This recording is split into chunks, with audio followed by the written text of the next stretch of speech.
नमस्कार, one India Hindi में आपका स्वागत है। अमेरिका, चीन जैसे देशों के बाद अब एम्स ने भी ये कहा है कि प्लाज्मा थेरेपी चमत्कारिक नहीं है और इससे डेथ रेट में कोई अंतर नहीं देखा गया। अपनी स्टडी में एम्स का कहना है कि प्लाज्मा थेरेपी के साथ दूसरे सपोर्टिव इलाज भी जरूरी है। एम्स ने 30 मरीजों पर किए गए परीक्षण के आधार पर यह अनुमान लगाया है। डॉक्टरों का कहना है कि प्लाज्मा थेरेपी से मृत्यु दर के मामले में कोई लाभ नहीं है। एम्स के डॉक्टरों का कहना है कि हाइपोक्सिया से पीड़ित मरीज के लिए ऑक्सीजन किसी दवा से कम नहीं है। समय पर ऑक्सीजन मरीजों की जान बचाने में मददगार है। आपको बता दें कि इन दिनों कोरोना से ठीक होने वाले लोगों के शरीर से प्लाज्मा लेकर संक्रमित लोगों के इलाज पर काफी जोर दिया जा रहा है, लेकिन अब एम्स की ये स्टडी लोगों की उम्मीदों पर पानी फेर सकती है। दरअसल कोरोना के इलाज में पूरी दुनिया में प्लाज्मा थेरेपी का ट्रायल स्तर पर इस्तेमाल हो रहा है। देश में भी कई सेंटर में इसका इस्तेमाल किया जा रहा है।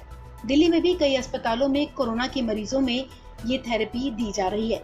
हालांकि अभी ये ट्रायल स्तर पर ही है। इस बीच एम्स का कहना है कि कोरोना के इलाज में प्लाज्मा कोई चमत्कारिक थेरेपी नहीं है। हालांकि इसके बाद भी एम्स ने इस थेरेपी को पूरी तरह से खारिज नहीं किया है।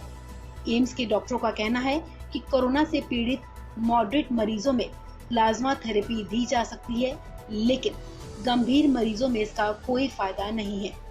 एम्स के डायरेक्टर डॉक्टर रणदीप गुलेरिया के मुताबिक एम्स ट्रॉमा सेंटर में 30 मरीजों पर प्लाज्मा थेरेपी का ट्रायल किया गया। इस ट्रायल में एक ग्रुप के मरीजों को प्लाज्मा थेरेपी दी गई तो दूसरे ग्रुप को सामान्य इलाज किया गया। इस ट्रायल में ये देखा गया कि दोनों वर्ग के मरीजों की डेथ रेट में कोई अंतर नहीं पाया गया। इस ट्रायल के बाद ये कहा गया कि प्लाज्मा थेरेपी कोई चमत्कारिक थेरेपी जैसी नहीं है। उन्होंने आगे ये भी कहा कि किसी निष्कर्ष तक पहुंचने के लिए उस पर और ज्यादा सबूत चाहिए। बहरहाल वर्तमान परीक्षण से पता चलता है कि प्लाज्मा थेरेपी सुरक्षित है, इससे किसी मरीज को कोई नुकसान नहीं होता है, लेकिन उसी समय ये बहुत ज्यादा प्रभावी भी नहीं है। इस खबर में फिलहाल इतना ही।